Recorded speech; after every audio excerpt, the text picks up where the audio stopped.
Assalamualaikum warahmatullahi wabarakatuh. Apa kabar semuanya? Semoga teman-teman dalam keadaan sehat dan sukses selalu. Jadi pada kesempatan kali ini sebenarnya saya ingin ngebahas masalah yang lagi rame kemarin ya teman-teman. Jadi awalnya ada suatu podcast. Di podcast tersebut dia mengundang seorang investor.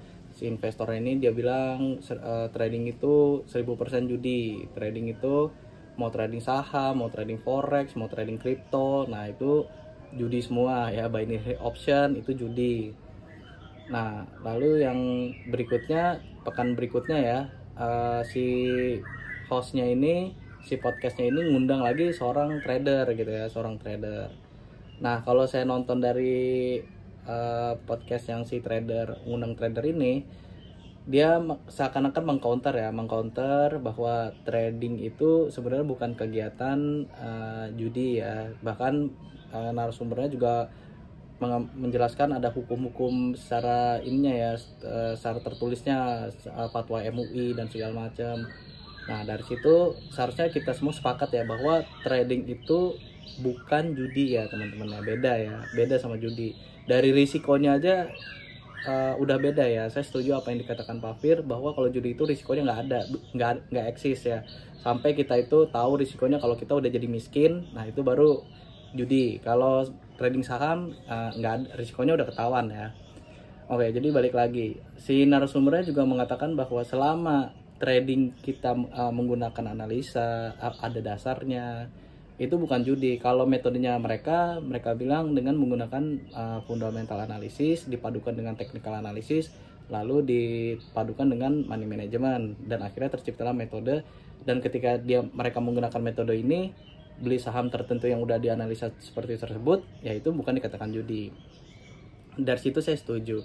Cuman menurut saya yang sering dipertanyakan oleh masyarakat nih, maksudnya bukan masyarakat ya, oleh di grup-grup saham gitu ya, di komen-komen media sosial itu saya sering bacain komen-komennya, itu kadang-kadang lucu juga ya teman-teman. Itu sebenarnya bukan masalah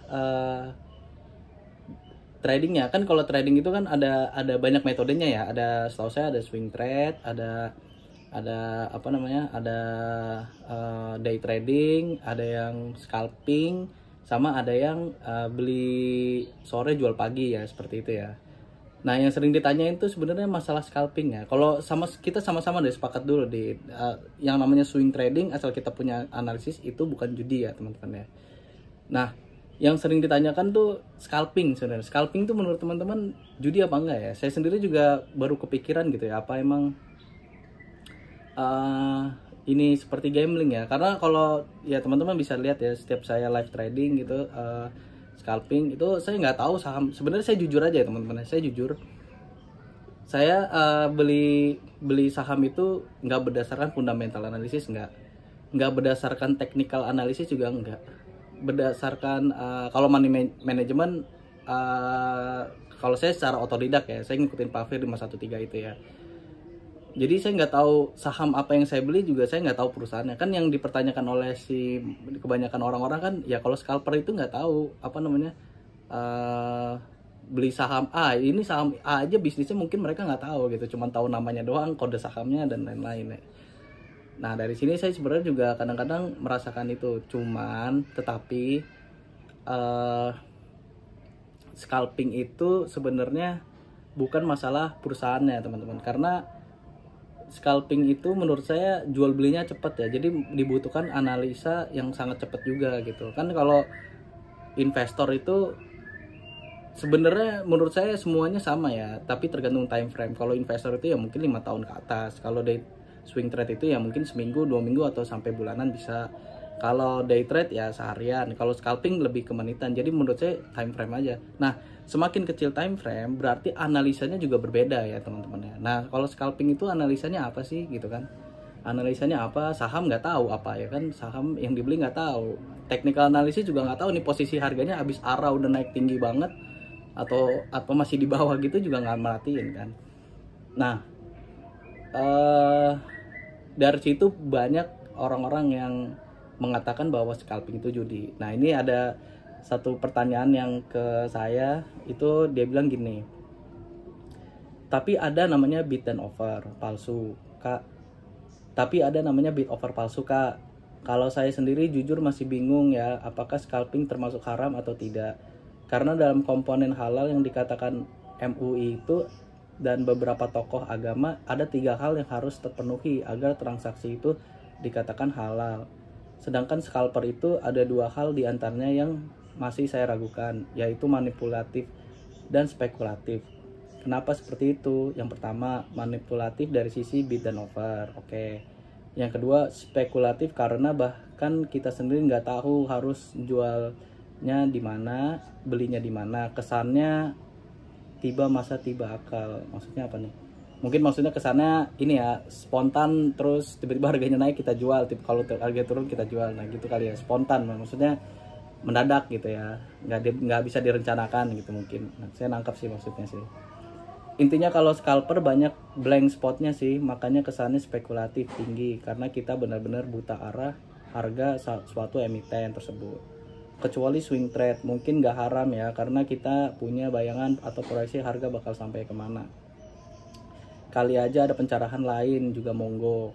Soalnya saya juga masih kadang scalping, kadang day trade karena saya patokannya saham yang secara major trend dia uptrend dan di minor trendnya itu kadang saya masuk untuk scalping day trade. Jadi patokannya nggak cuma bid over. Nah jadi si trader ini juga kadang-kadang scalper ya dengan menggunakan daily frame ya, time frame-nya yang daily, dan minor trendnya mungkin dia pakai 4H ya, 4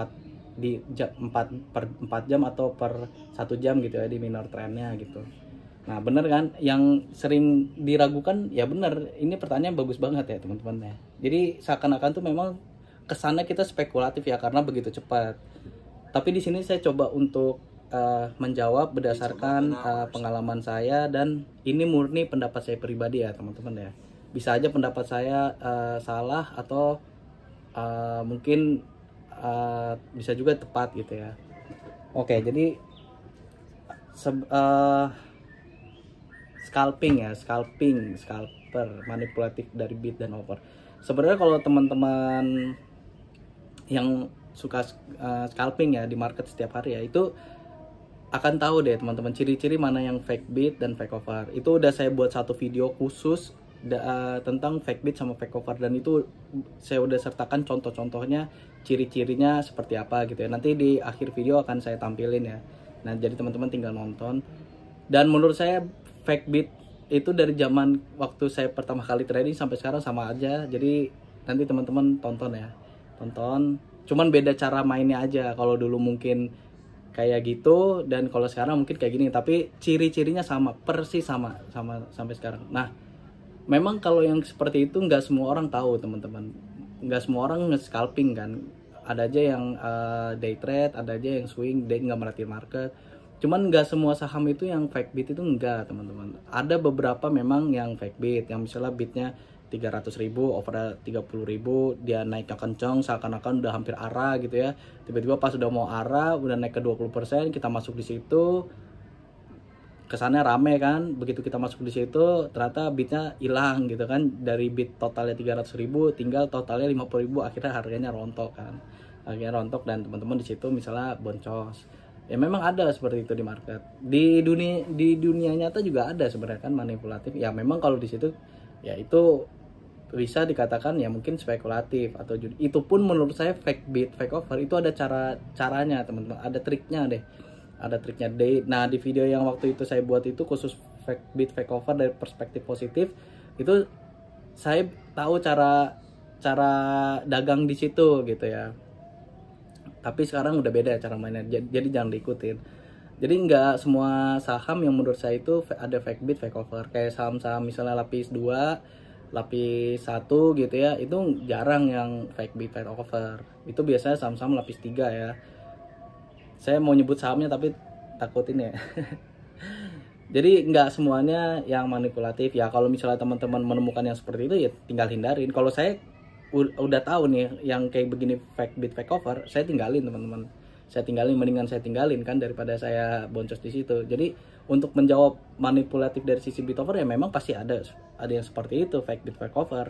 Tapi kan kita bisa menghindari teman-teman. Jadi simpel aja. caranya gimana ngindarin? Ya kita harus cari tahu kan. Cari tahunya seperti apa ya teman-teman, harus merhatiin market setiap hari. Kalau teman-teman nggak pernah merhatiin market setiap hari, nggak akan tahu. Sama aja kayak gini, kalau misalnya yang technical analysis ya teman-teman, nggak semua saham di bursa efek, ada 800 saham kan di bursa efek kita, 800 lebih, itu ada juga yang nggak bisa dianalisa dengan technical analysis. Kayak misalnya saham, contohnya saham-saham yang memang kurang liquid ya, yang papan lot per papan itu cuma 1, 2 lot, 3 lot, 10 lot, itu coba teman-teman analisa pakai technical analysis, pasti nggak bisa, grafiknya tuh hancur gitu kan. Coba aja analisa pakai Fibonacci, pakai stokastik, MACD segala macam. Kecuali kalau udah ada volume. Nah biasanya kalau udah ada volume masuk tinggi, nah itu nanti tersusun sendiri tuh bid overnya tuh. Saya pernah kok ngelihat saham yang tadinya cuman puluhan perak papan bid overnya, tiba-tiba jadi ribuan gitu. Ada juga yang seperti itu, dan itu menurut saya wajar-wajar aja. Jadi sama seperti itu ngindarinnya. Ada saham-saham yang nggak bisa dianalisa dengan technical analysis, ya teman-teman pasti ngindarin kan. Sama juga sebagai seorang scalper gitu ya, ketika ketemu pola fake bid seperti itu pasti udah tahu, oh ini nggak bisa nih, kalau gue masuk di sini ya bakal boncos. Itu untuk menjawab pertanyaan nomor 1 ya teman-teman. Jadi sebenarnya ya udah, kalau ketemu fake bid itu hindarin aja. Dan itu menurut saya sama kayak di dunia nyata juga kan. Kalau ketemu investasi bodong, misalnya ada orang ngomong terlalu janji surga, ya kita tinggalin kan, tinggal gitu aja sebenarnya. Dan itu kita terhindar dari yang namanya spekulatif, karena kita udah tahu kan, kita udah tahu ciri-ciri seperti apa, menganalisa yang seperti ini seperti apa, ya udah kita tinggalin. Nah, untuk menjawab pertanyaan nomor 2, spekulatif karena bahkan kita sendiri nggak tahu harus jualnya di mana dan belinya di mana. Sebenarnya gini, scalping itu metodenya banyak ya. Ada yang cuma baca bid over doang, ada yang mengandalkan dari time frame 1 menit misalnya, atau lebih dikit lagi misalnya per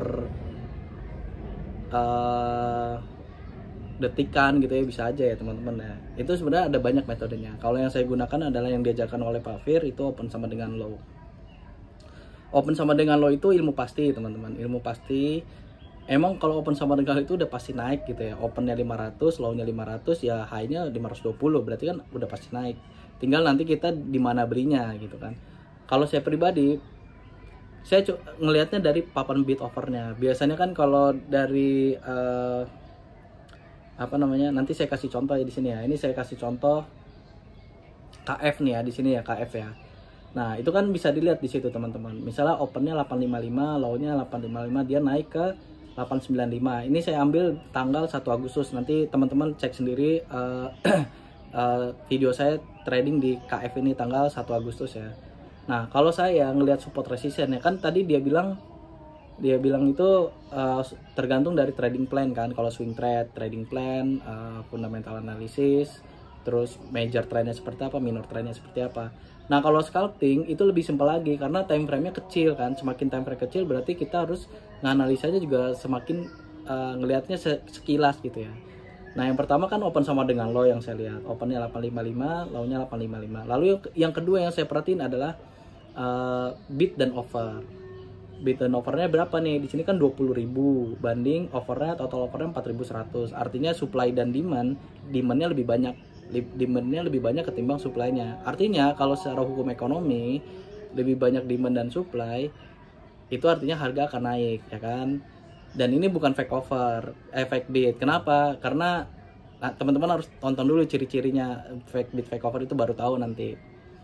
Nah, yang berikutnya KF Kimia Farma, itu ini adalah indeks pribadi saya yang udah saya pernah trading di sini dan saya analisa di sini gitu ya. Jadi ini nggak sembarangan saya juga ngambil sahamnya gitu. Jadi saya udah buat watchlist indeks pribadi. Bahkan Pak Fir udah menyarankan bahwa sebelum trading itu kita harus punya indeks pribadi dulu.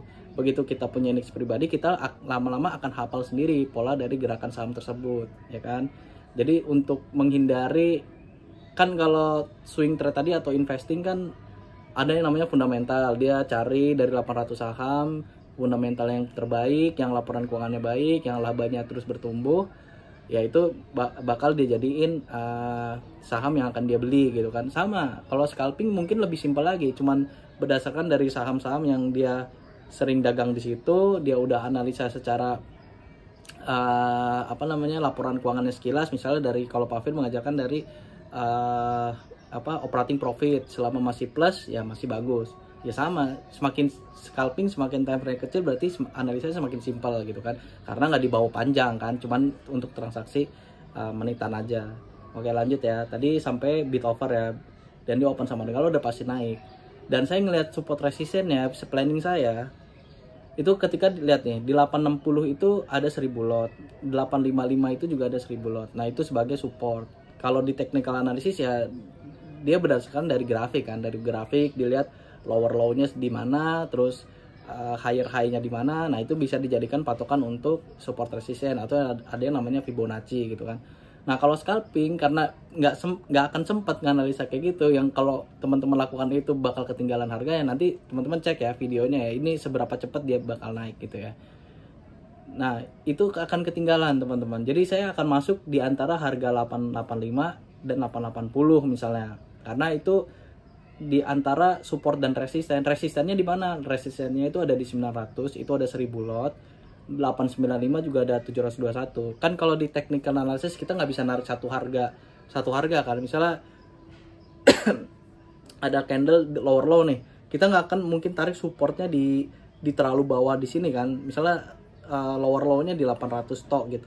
Tapi kita harus tarik secara secara rectangle ya. Kalau di trading view itu kita tahu area supportnya ya. Sama kayak di scalping, berdasarkan dari jumlah lot per papan udah kelihatan bahwa kalau misalnya supportnya itu ada di 860 sama di 855. Jadi selama nggak tembus ke bawah, selama nggak tembus ke 855, ya itu masih insya Allah masih aman.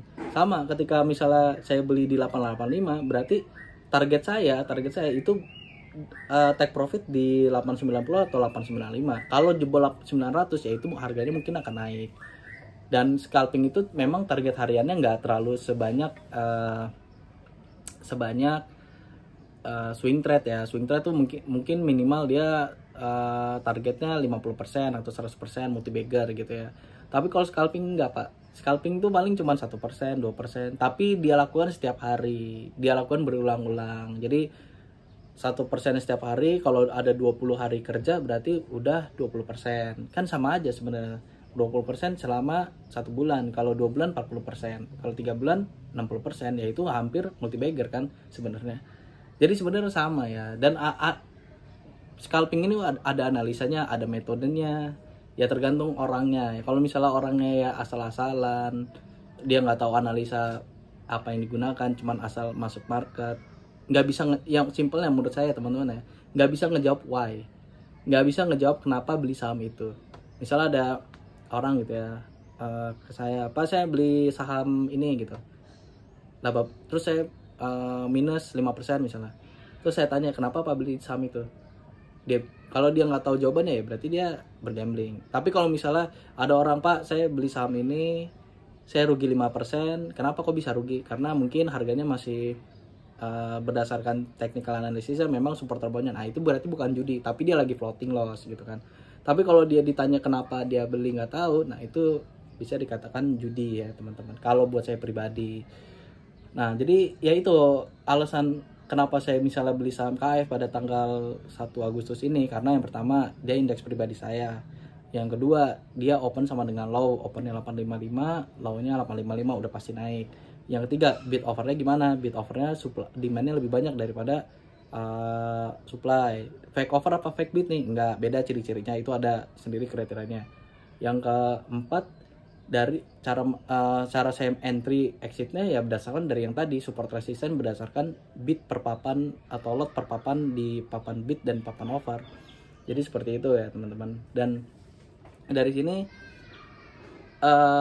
sebenarnya kalau saya ngomong gini kan jelas gitu kan, kayaknya tuh gampang dan pelan gitu, tapi pada kenyataannya ini harus dilakukan dengan cepat teman-teman. Nanti silahkan cek videonya, ini detikan, ini menitan teman-teman, nggak 5 menit bisa untung 2%, 5 menit bisa untung 1% gitu ya misalnya. Dan analisa yang tadi saya sampaikan itu memang harus dilatih terus dan menerus teman-teman, sehingga nanti ada yang namanya tuh intuisi dan apa namanya semacam apa ya, pengalaman lah, mata otak jari yang dikatakan Pak Fir itu ya. Jadi ketika ngelihat saham ini open sama dengan low, bid opennya sekian sekian, masuk indeks pribadi, langsung HK, begitu HK cuan 2 tik, ngelihat bid per papannya tuh sekilas gitu ya, sekilas cuan 2 tik, 3 tik, 5 tik ya bungkus gitu. Nah itu scalping teman-teman. Jadi itu menurut saya jawaban dari saya ya teman-teman ya. Jadi untuk menjawab dua pertanyaan ini, semoga bisa untuk menjadi referensi untuk teman-teman, dan jawaban yang saya sampaikan adalah murni dari pengalaman dan apa ya, pendapat saya pribadi. Jadi itu ya, patokan nggak cuma bid over ya, saya juga sama, saya juga patokannya nggak cuma bid over ya, tadi ya ada 4 ya patokan saya. Yang pertama indeks pribadi, yang kedua open sama dengan low, yang ketiga support resistance yang dimana, yang keempat titik entry-nya ya tergantung dari bid per papan itu gitu. Oke, jadi itu aja, semoga ini ya menjawab dan bisa menjadi bisa menjadi apa ya, sebenarnya seharusnya tuh yang ngejelasin yang beneran expert di bidang scalping ya. Memang jarang sih, saya belum pernah nemu yang bener-bener dia itu bener-bener expert di situ. Rata-rata yang diundang di media sosial itu rata-rata swing trade, technical analysis gitu ya, jarang yang scalping. Ya mungkin yang scalping itu udah pada kaya ya udah pada kaya, jadi nggak muncul di mana-mana gitu, jadi dia nikmatin sendiri ya. Tapi saya ingin sih ada satu orang yang tampil gitu dan menjelaskan itu semua gitu, karena memang scalping itu duitnya cepat teman-teman, duitnya cepat. Dan kelebihannya scalping ya teman-teman, kelebihannya scalping itu kita nggak perlu tahu kondisi apa namanya makroekonomi gimana, kondisi kedepannya perusahaannya seperti apa. Yang kita lakukan adalah jual beli, dan itu halal ya teman-teman, jual belinya halal, beli dan jual ya, beli dan jualnya itu halal ya teman-teman. Jadi nggak bukan beli kucing dalam karung, karena tadi kan kita udah punya indeks pribadi, jadi kita udah tahu lah saham-saham ini pergerakan harganya seperti apa. Kalau kita sering dagang di satu toko, di satu saham misalnya, ya kita udah tahu kan penjualnya ini kalau ngasih diskon di tanggal berapa sih, penjualnya ini kalau di harga segini bakal diturunin apa dinaikin, kan gitu sebenarnya ya. Jadi itu video saya, semoga menjawab. Kurang lebihnya mohon maaf, ambil positif buang negatifnya ya teman-teman. Assalamualaikum warahmatullahi wabarakatuh.